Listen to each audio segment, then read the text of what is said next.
Hello everyone and welcome back to another True Unscripted Puro video. Today we have another episode of the Rising Sun Renaissance, as today we have night 18 of the G1 Climax. If you missed last episode, you missed the final night of block action. But tonight we have the playoff matches of the G1 Climax. But before we can get into the show, I have several notes actually. First off, I want to thank you all so much for the support on the series so far. Seeing all of you enjoy the series makes me so happy. So just want to say thank you so much for enjoying the series. Thank you so much for all the support. And then also, speaking about the save, I gave New Japan a cash boost. I think it was like 10 times what it originally was. Originally, it was 1.2 mil. I gave them like almost 13 because it ties into my next note, which is I've upgraded New Japan World in several regions. So USA, Canada, Mexico, British Isles, Europe, and Oceania are now very small.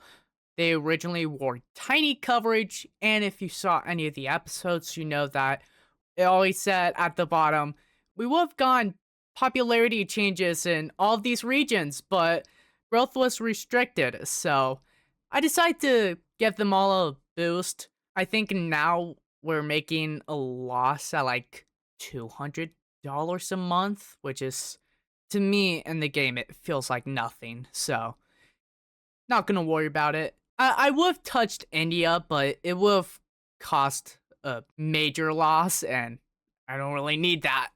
But another note I have is I've fixed several show dates to align with the IRL dates, so I don't remember all of them, but I know the majority of them were the Road to Destruction tour.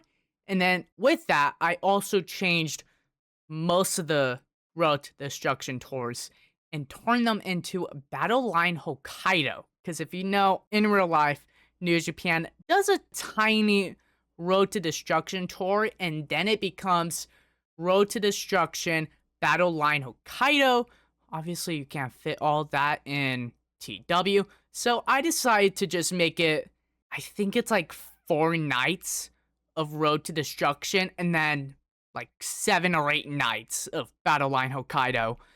So, and I think there's a few other shows, so like all the dates are whatever was on New Japan's Japan site in mid-July, because I'm recording this in mid-July. But yeah, so I don't remember all of the dates that I changed, but most of them were for Destruction and Battle Line Hokkaido.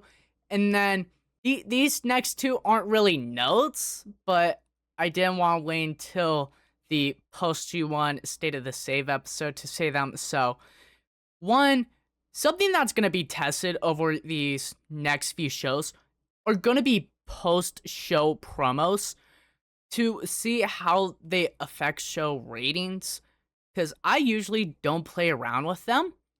I don't know if they're gonna be permanent or if they're just gonna be added depending on what stories I want to tell for the night. So, but I can guarantee that it's gonna be on night 18 and 19, maybe Royal Quest, which is after the G1 Climax finals.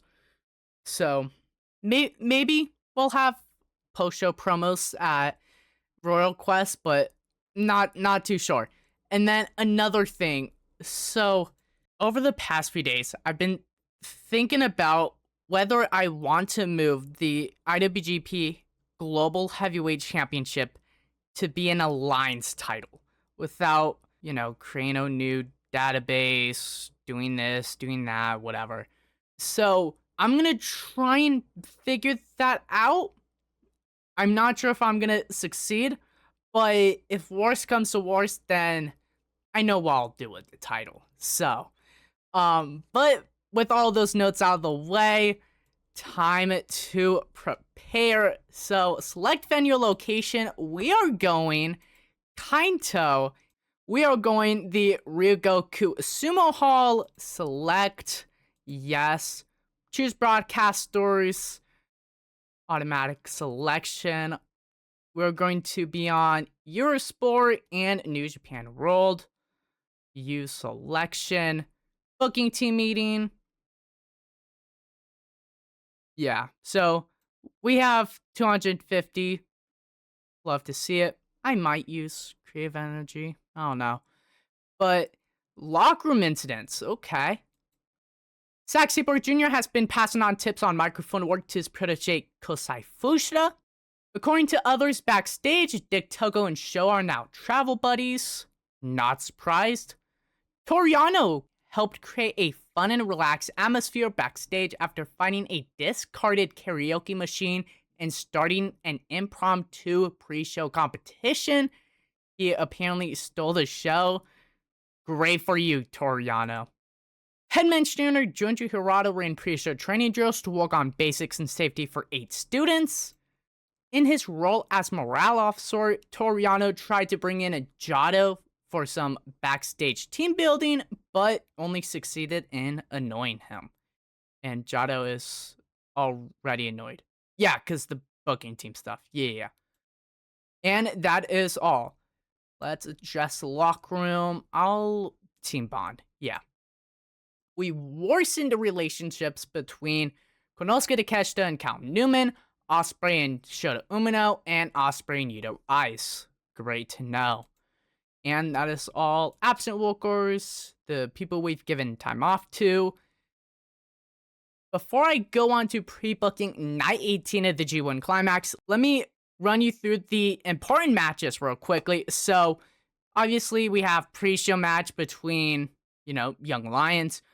The opening contest is the Tiger Mask 5 debut match, as Tiger Mask 5 will be taking on Daiki Nagai. And then, obviously, preliminary tag matches, whatever. But your 2 main event matches for tonight, the G1 Climax 36 playoff matches. You have Jake Lee taking on Shota Umino, and in your main event, Ren Narita taking on Hiroki Goto. Very excited to see how those will play out. Now, without further ado, I'm going to get on to pre-booking night 18 of the G1 Climax, and I'll be right back. And on to night 18 of the G1 Climax. We start the show off with a pre-show bout that had terrible wrestling and non-existent crowd heat, as Robbie X and Yoshikazu Komori defeats Kokan Tachibana and Marcel Schneider when Robbie X pinned Kokan Tachibana with a exclamation. In terms of in-ring work, Robbie X was unsurprisingly head and shoulders above everyone else, doing a 59. Wow. Kokan Tachibana and Yoshikazu Komori were off their game here. 43 rating, not too bad. Our Young Lions doing decently as normal. Afterwards, on to your main show, as in your opening contest, Tiger Mask 5 and Daiki Nagai go to a time limit draw in a bout that had decent wrestling but didn't have much heat. 62 rating. Tiger Mask 5 with almost a 60. Wow. Tiger Mask 5 debuted his Tiger Mask gimmick, got an initial rating of very good. Standard gimmick, no pros and cons. Love to see it. After the match, the bell rings as both men continue fighting, signaling a draw. The referee separates Daiki Nagai and Tiger Mask 5 as they both go to their respective corners. Tanahashi can be seen getting off a commentary and entering the ring, grabbing a microphone from ringside. Tanahashi says that these 2 men gave it their all tonight in our opening contest, and he's proud of both men, especially Tiger Mask 5, who has just completed his debut match here in New Japan. Tanahashi says that Tiger Mask 5 has big shoes to fill, and he has a lot of potential. It's only up to him on whether or not he capitalizes on it. Tanahashi says that if Tiger Mask would like, he can officially join Hantai tonight and represent New Japan as he continues developing in the promotion. Tiger Mask nods, and when Tanahashi puts his hand out, he gladly shakes his hand before Tanahashi raises both Nagai and Tiger Mask's arms, praising the two men here tonight. Tiger Mask and Daigo Nagai didn't perform too well here. Oh well. Hiroshi Tanahashi obviously carried the segment, and the angle idea used was a success. 66 rating, love to see it. I thought I was gonna do worse, I'm gonna be real. I thought I was gonna get like no higher than a 40, but I think it was safe because of Tana. But on to your next match, as in your next match, most violent players and Kushida defeat Yuji Nagata in 6 or 9 in a decent match when Toji Makabe pinned Ryusuke Taguchi. In terms of in-ring war, Kushida was head and shoulders above everyone else, doing a 67, 69 rating. Love to see it. Then, in your next match, Masatori Yasuda, El Desperado, Yuya Uemura, and Team 100 defeated TMDK in a decent match when Yuya Uemura submitted Fuminori Abe following a Boston Crab. Yasuda was the weak link, doing a 33. Oiwa was really off his game. Taichi was really off his game. Oh, wow. But then, after the match, Zack Sabre Jr. can be seen fuming after the match, immediately grabbing a microphone and asking Fuminori Abe, who's getting up slowly in the corner, what that performance was. Abe tries to explain himself, but Zack slaps Abe, saying that when he fought him this past April in Las Vegas, he thought Abe would be perfect in TMDK, but after these past few performances, it's clear that Zack was wrong, and Abe has no place in TMDK. So as of this instant, Abe is kicked out of TMDK. Abe tries to explain himself to not only Zack, but the rest of the TMDK members, but is left alone in the ring as the other 4 men exit the ring and head to the back. The performance of Zack Sabre Jr. was good. CSJ worked the crowd well during the segment, and Abe didn't do well without a script. Oh well. But as you've just heard, Fuminori Abe is no longer in TMDK. Hate to see it. But on to your next match. As in your next match, Unbound Company defeats House of Torture in a decent match when Oscar pinned Dick Togo following a big boot. 73 rating, love to see it. Then, in your next match, Daniel Garcia and Gabe Kidd defeats Oleg Bullen and Yo in a decent match. 62 rating, love to see it. Then, in your next match, United Empire defeats Hantai in a decent match when Hinare pinned Taisa Nakahara following a spinning spinebuster. Konosuke Takeshita was head and shoulders above everyone else. El Fantasma sustained a blown eardrum. Oh well. Francesco Akira was slowed by injury, and Jado and Callum Newman were off their game here. But after the match, thanks, Naue. Ooh, Saint J got some heat backstage after he was felt to be to blame for Phantasmo getting hurt. Damn. Oh well. But after the match, United Empire celebrates their victory before getting interrupted by Will Ospreay's theme song. Ospreay walks out to a huge ovation from the fans in Ryogoku before entering the ring as he's faced with several unhappy members of United Empire who are clearly not happy with Ospreay's arrival.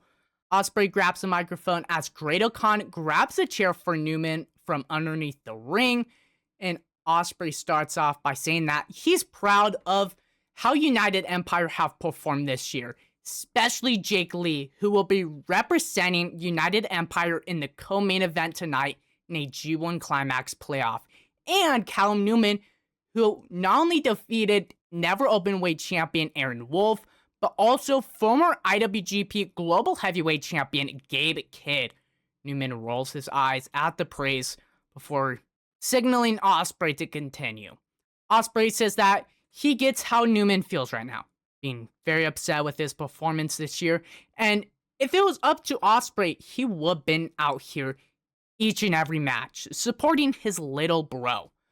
And Ospreay looks Newman in the eyes and apologizes for not helping him and the rest of the United Empire members with this year's G1, but he's just been busy with All Elite Wrestling. Newman snatches the microphone from him and asks Ospreay what he wants, as he can tell Ospreay's hiding something. Ospreay takes the microphone back politely and tells Newman to calm down, as, again, Ospreay knows and understands how Newman feels right now. But the main reason why he's out here is because he just spoke with an old friend of his, and they agreed to come to Japan tomorrow to team with the United Empire members at the G1 Climax Finals. Most of the United Empire members look slightly surprised, clearly intrigued at who this person could be, but Ospreay does not seem fazed by the news, still crossing his arms in the chair. Ospreay says that Newman will be very excited to see who this person is before Newman cuts him off again and says that he doesn't care about the Death Riders, before Ospreay cuts him off by saying that this person is not only not in the Death Riders, but also isn't in AEW at all. But he promised that friend a lifetime spot in United Empire, and he's happy that they will join tomorrow. Ospreay finishes by saying that, for good time's sake, let's throw the crowns up once again. The United Empire members, besides Newman, all nod, and Ospreay throws the microphone down as Ospreay, Akira, Khan, Hinare, and Saint Ajay all throw their crowns up as Newman stays seated in the chair, looking very displeased. And as you've just heard, someone seems to be joining United Empire tomorrow at the G1 Climax Finals. Very excited to see who it could be, but in your last preliminary tag match, Tomohiro Ishii, Yoshihashi, and Tatsuya Matsumoto defeat Yujiro Takahashi and General's Jewel in a bout that had a decent reaction from the crowd but subpar wrestling, when Tomohiro Ishii pinned Don Fale following a vertical drop brainbuster. In terms of in-ring work, Tomohiro Ishii was head and shoulders above everyone else, doing a 65. Tatsuya Matsumoto was the weak link, doing a 25. Oh well. 59 rating, love to see it. But then, on to your G1 Climax playoff matches. First, in your co-main event, Jake Lee defeats Shota Umino in a bout that had good heat and decent wrestling. 71 rating, love to see it.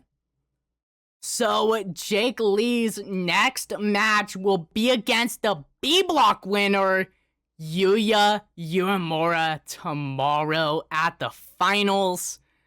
But who will the A-Block winner, Yota Tsuji, fight tomorrow? It all determines who wins in this main event.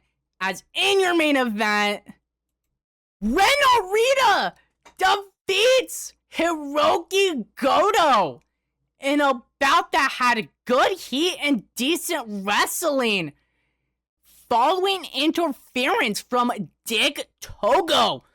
During the match, we also saw Sho run in and attack Goto as well. 67 rating. Wow. So, tomorrow at the G1 Climax Finals, your semifinal matches, A Block winner Yota Tsuji will be taking on the B Block runner-up Ren Narita, and the B Block winner Yuya Uemura will be taking on the A Block runner-up Jake Lee. Both of the third seeds not being able to win their match here tonight. Hate to see it. But after the match, the House of Torture has helped Ren Narita advance to the semifinals of the G1 Climax playoffs as Ren Narita, Dick Togo, Sho, and Sonata all attack Bishamon and Tatsuya Matsumoto. At the end of the attack, Ren Narita cackles in celebration, saying that he will do the one thing their former leader couldn't do, and that'll be to bring the G1 Climax trophy home to the House of Torture. Ha ha ha ha ha! All four men throw up their little smoking hand gesture up and exit the ring as the show fades to black. And then after the show, we have a few post-show promos. So, first, Tiger Mask 5 can be seen backstage slightly out of breath. Tiger Mask looks at the camera and says that he's very happy at the praise Tanahashi gave him tonight. While he knows he has a ton of weight on his shoulders and he has big shoes to fill, he knows he's the future of New Japan's junior heavyweight division. Tiger says that he's honored to have the blessings of not only Hiroshi Tanahashi, not only of New Japan and Hontai, but also Tiger Mask 1 and Tiger Mask 4 for being able to continue their legacy and the Tiger Mask lineage. Tiger Mask says that it will undoubtedly be a long and rough road ahead, but he's sure that he will make the most of this opportunity and uphold the prestige of the Tiger Mask. Then, in your next post-show comment, the members of Team DK are seen backstage, and Sak throws a water bottle at the wall. Sak says that he brought Abe into Team DK, hoping that Abe would impress him. While he did at first, Abe let him down in the end, as he's taken 2 straight losses for the group. Sak says that TMDK doesn't allow for any losers to be in the group, so he had to cut Abe tonight. Sak says that, quite frankly, Abe's performance these past 2 nights have been an embarrassment. Sak now regrets giving Abe a spot in TMDK because, as he's proven tonight, Abe is not one of the mighty. Afterwards, in your next post-show comment, Jake Lee is seen backstage with a huge smile on his face. Lee says that over the past 7 to 8 months, Lee has not been feeling great physically and or mentally, even though he's been wrestling almost each and every night. Lee says that, to be honest, he started the silent gesture gimmick because he felt like he wasn't as good as he was before the injury, but tonight changed his perspective on that. Lee says that tonight he's realized that he's just been in his head way too much these past few months, which has definitely affected his in-ring performance. Lee says that the mental pain he's been causing himself ends tonight, and he's finally realized that he's not just some silly comedy act. He is Jake Lee. He's not the silent jester. He is the Mad Bastard. And tomorrow night, the Mad Bastard returns and will win the G1 Climax. Then, in your last post-show comments, Ren Narita and his House of Torture goons enter the backstage area cackling. Ren Narita thanks his House of Torture mates for helping out tonight, and now he's one step closer to the G1 Climax trophy. Narita says that while Goto put up a good fight tonight, he and the rest of his Revolution Army couldn't stand the house. Narita says that tomorrow night he will force to earn himself a future shot at the IWGP Heavyweight Championship by defeating Yota Tsuji in the semifinals, and then he will defeat either Yuya Uemura or the stupid jester Jake Lee in the finals to not only bring the G1 Climax trophy home to the House of Torture, but also prove why he's the true leader of the house. The four men cackle as they leave the backstage area. And we finish the show with a 68 overall rating. Love to see it. I think that's actually our worst rating. I'll have to go back and check, but it feels very low considering what we've had these past few nights. The show increased our popularity in AT regions, and again, we will have gained popularity in a few areas, but growth was restricted. We used Tatsuya Matsumoto too much. Oh well. Finish the show. Injury review. El Fantasmo can work through his injury. I mean, I probably will just give him a week off. I don't see the need in using him. Financial report. Made almost 600K. Love to see it. Popularity recap. Gained some popularity in Europe, Australia, and India. Okay. Love to see it. And that is all. So, night 19 of the G1 Climax. The final night. The major things we've heard tonight. Fuminori Abe has been kicked out of TMDK. Tiger Mask 5 has joined Hantai, and Ren Narita and Jake Lee have both qualified for the semifinals. And, almost forgot, a new member of United Empire will be introduced tomorrow. So, the G1 Climax Finals, your main matches. Obviously, your opening contest, you have El Desperado, Taichi, and Masatori Yasuda taking on United Empire. That is where United Empire's newest member will be revealed at. Then afterwards, you have the War Dragons and Shun Skywalker taking on Sonata and General's Jewel. Then you have your G1 Climax semi-final matches. First, Yuya Uemura takes on Jake Lee, and then Yota Tsuji takes on Ren Narita. Then you have your first of two title matches. Just announced, Great-O-Khan and Hinare will be defending their IWGP Tag Team Championships against Tomohiro Ishii and Yoshihashi. Then, as we've known before, Yo will be defending his IWGP Junior Heavyweight Championships against Daniel Garcia.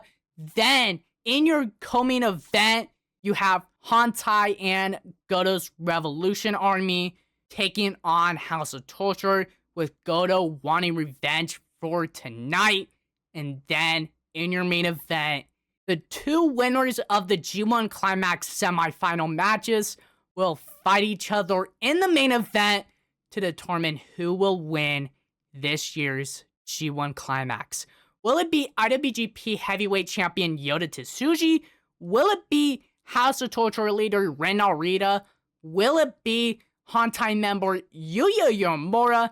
Or will it be United Empire's newest mad bastard, Jake Lee? We'll have to wait and see. That's going to do it for today's episode of the Rising Sun Renaissance. I've been True Unscripted Puro, and I'll see you all next time.